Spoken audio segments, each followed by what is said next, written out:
Bismillahirrahmanirrahim.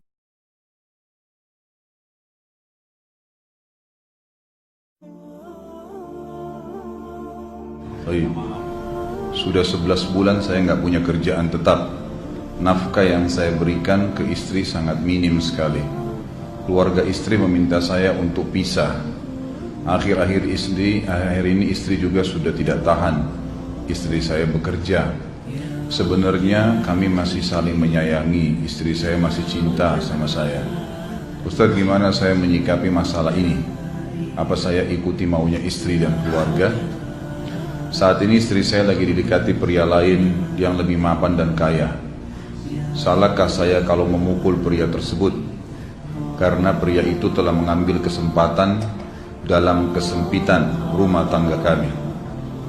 Ustaz minta amalan atau wirid untuk melapangkan rezeki.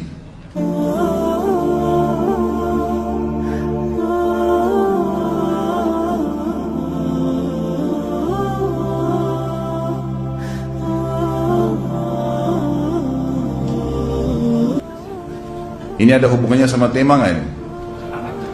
Hah? Jawab atau enggak?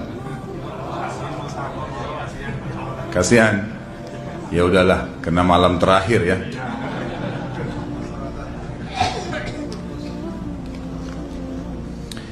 Yang pertama sekali, saya menyarankan Anda saran dari laki-laki ke laki-laki. Prinsiplah dan jangan merendahkan diri di hadapan wanita. Maksudnya begini, pada saat seorang wanita yang menjadi istri Anda membutuhkan Anda, tunjukkan kebutuhan kita 1000 kali daripada dia. Dia sayang, dia perhatikan, dia siap berkorban. Kita harus 1000 kali lebih hebat daripada itu. Laki-laki memang penaung. Tapi kapan dibalik? Kalau saya pribadi, kapan dia tidak butuhkan, menunjukkan kebutuhan, saya 1000 kali tidak butuh sama dia. Untuk apa Anda merendahkan diri di depan seorang wanita yang kalau memang dia tidak bisa menjadi seorang istri? Karena kapan wanita sudah menyombongkan diri di hadapan laki-laki, tidak akan ada wibawa sama sekali. Ini poin dulu dalam pembukaan. Dan selalu saya sarankan siapapun ikhwah yang minta saran saya dalam masalah rumah tangga, yang paling pertama ini saya ucapkan, saya bukan menyuruh Anda menjadi keras, bukan. Tapi saya mengajak Anda untuk punya prinsip dalam hidup. Wibawa, pemimpin rumah tangga. Dibutuhkan, kita butuh. Tidak dibutuhkan, ya sudah. Masih banyak gantinya. Dia mau ganti laki-laki lain, silahkan. Ahlan wa sahlan, silahkan. Allah akan gantikan penggantinya yang lebih baik. Dan itu harus bisa kita punya prinsip. Memang begitu. Kalau ini kita terapkan dalam kehidupan kita, kita akan sangat mudah hidup. Terkadang subhanallah ada pengorbanan berat. Berpisah dengan meninggal, berpisah karena masalah dosa yang dilakukan oleh pasangan kita, jelas haram. Kalau ada seorang istri hanya karena masalah suaminya kekurangan ekonomi mau berhubungan sama laki-laki lain, wanita apa ini? Cinta itu pengorbanan, kasih sayang, bukan hanya pada saat mampu kemudian disayang, pada saat tidak mampu kemudian ditinggal. Subhanallah. Hati-hati, hukum Allah subhanahu wa ta'ala berlaku. Akhwat yang jadi istri, ikhwah yang jadi suami, harus tahu pasangan kita itu punya Tuhan sebagaimana kita punya Tuhan yang sama. Dan Allah itu maha adil. Memang dalam kehidupan kita ada naik turunnya. Dan makna cinta adalah pengorbanan. Itu sebenarnya. Kalau hanya kita kantongnya lagi penuh kemudian disuka sama istri, pada saat lagi tipis, lagi masalah, kemudian dia mau berhubungan sama laki-laki lain, na'udzubillah min dzalik. Wanita apa ini? Kalau saya tidak naungin. Kalau saya nggak naungin. Kamu mau sama dia silahkan. Silahkan jalan. Kalau saya, istri saya sangat tahu prinsip saya. Kalau kamu merasa ada laki-laki lain yang kamu anggap baik, atau kamu mau ingin memasukkan pendapat keluargamu dalam rumah tangga saya sehingga kedudukan saya sebagai suami tidak didengar lagi, silakan pilih keluarga kamu. Tidak ada masalah. Jadi jangan jadikan sebagai beban. Oh, nanti kalau pisah saya hidupnya bagaimana? Saya melarat. Ini kenapa ini? Saya mati kalau nggak sama dia, ya mati bener nanti. Gila kalau nggak nikah sama dia, gila kalau siapa ini? Ini kenapa ini? Keluar dari bingkai hidup itu. Seorang muslim itu hidupnya mulia. Dia dihormatin, dia menghormatin. Dia dihina, tinggalkan. Allah SWT tidak menyuruh kita menghinakan diri, tidak boleh. Kalau wanita ini misalnya, istri ini yang dikatakan tadi masih mencintai suaminya, dia hanya sekedar minta kerja, ya, garis bawahi kalimat ini ya. Dia hanya sekedar minta kerja untuk membantu nafkah rumah tangga, ahlan wa sahlan, jempol. Nggak masalah. Bagus itu. Sampai suaminya mapan. Itu baik. Tapi dalam kondisi masih status istri punya hubungan sama laki-laki lain, na'udzubillah min dzalik. Mana ghirah?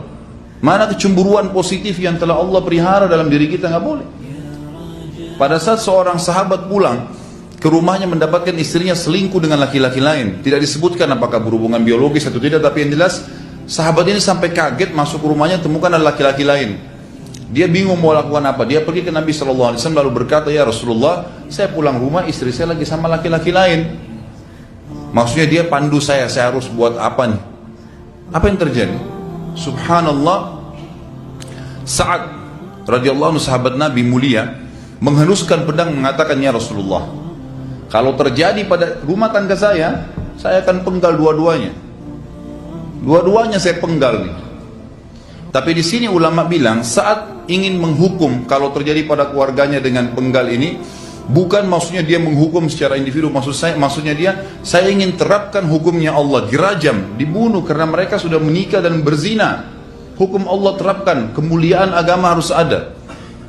Harus begitu. Seorang istri yang mau tinggal di bawah naungan kita sementara kita sudah berkorban di bawah terik matahari, sudah bekerja, sudah memilih dia dari sekian banyak wanita, kemudian dia mau berkorban, hormatin dia, junjung dia, lindungin dia, rangkul dia, gitu kan, bela dia, memang harus begitu. Tapi kalau masih dalam naungan, kemudian sedikit himpit masalah ekonomi lalu berhubungan sama laki-laki lain, naudzubillah, jangan dipertahankan, berbahaya sekali, gitu kan. Jangan Anda menjadi laki-laki lemah gitu. Saya kemarin ditelepon oleh dua orang sekaligus, subhanallah.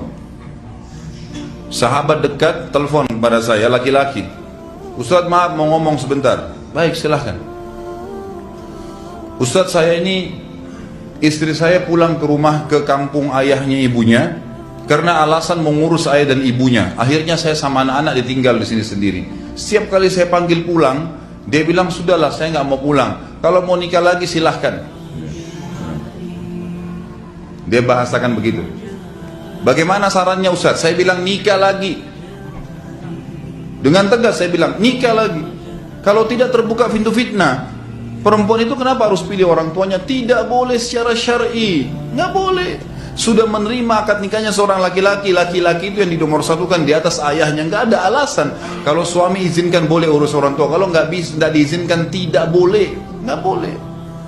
Bagaimana dia tinggalkan suaminya sama anaknya? Kaget itu saya katakan begitu. Iya, bahkan sekarang hukum poligami sudah wajib bagi Anda, nggak boleh.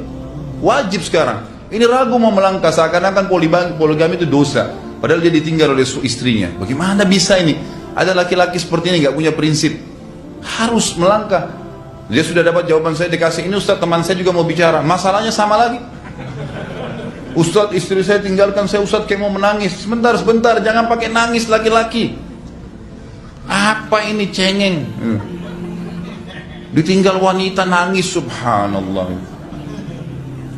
Orang nangis itu ditinggal meninggal Rasulullah SAW, ketinggalan sholat subuh berjamaah, itu nangis.